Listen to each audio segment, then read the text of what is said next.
The basic premise for TECHLAB is to understand infections and illnesses in the gut. So we need to continue our efforts on developing diagnostic tests that are sensitive and specific and make sure that they really are accurate.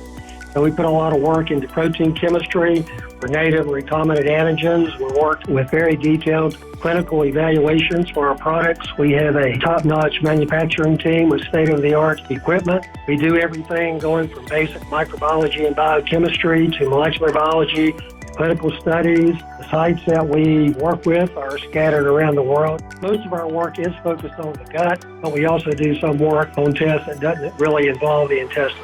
So we work on foodborne illnesses, we work on protozoan parasites. We have a new Helicobacter pylori test. That's the organism that causes peptic ulcers and gastric cancer. We also do quite a bit of work with chronic non-infectious diarrheas. And we focus predominantly on inflammatory bowel disease and how to distinguish it from irritable bowel syndrome. All of these are FDA-cleared products for all of these conditions.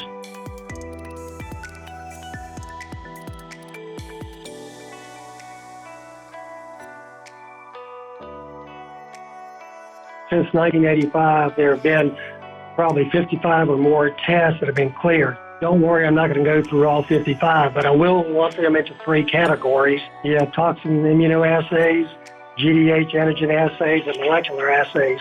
The toxin assays are immunoassays that detect both of the toxins. The toxins are designated toxin A and toxin B. These are the toxins that are responsible for the disease. If you don't have the toxins there, you don't get the disease. And this is why we continue to think that toxin detection is so important. GDH is a metabolic enzyme called glutamate dehydrogenase. It's an excellent marker for C. diff. When we started looking at isolates in the 1980s and 1990s, we noticed a common protein produced by every single isolate. And when we did sequence analysis of this, we identified it as GDH, glutamate dehydrogenase, and we confirmed this based on its catalytic activity.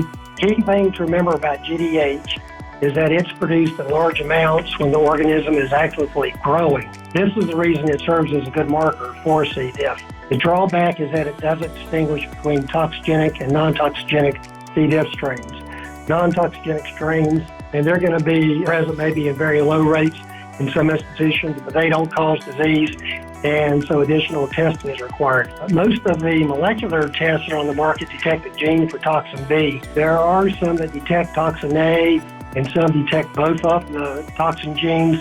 In general, as a summary, toxin tests are actually more specific. GDH and the molecular tests are more sensitive.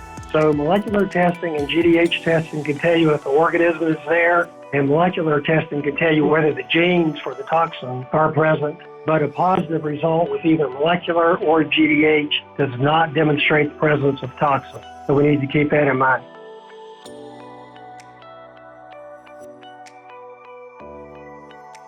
Toxin testing has been studied in more detail over the past several years through different types of meta-analyses. Toxin testing is the one that compares favorably to clinical outcomes. One of the things that we're working hard on at TECHLAB is to look at clinical outcomes of patients who have C. diff present, whether or not C. diff is involved in the disease, whether inflammation is present, and so forth. So we think that toxin testing, which compares more favorably with clinical outcomes, is a good predictor of true CDI disease. That's been determined by several different studies independently of each other.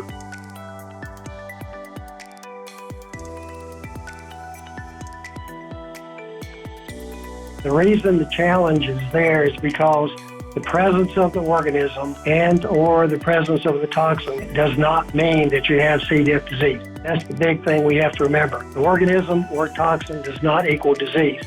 The example that's typically used are infants can have high levels of C. diff organism. They can have high levels of C. diff toxins A and B, but they hardly ever get the disease. This organism can be present. It can be shed in high numbers. There can be huge amounts of toxin that would make an adult very sick, and the infants will be totally refractory to it. And keep in mind, too, the challenge is that basically anything that alters or changes your intestinal flora can put you at risk for picking up C. diff if you're in an environment where the spores are present. It doesn't mean you're going to get the disease, but you may carry the organism. And that's why it's so important to look at patients who may carry the organism versus those who actually have the diarrhea caused by C. diff.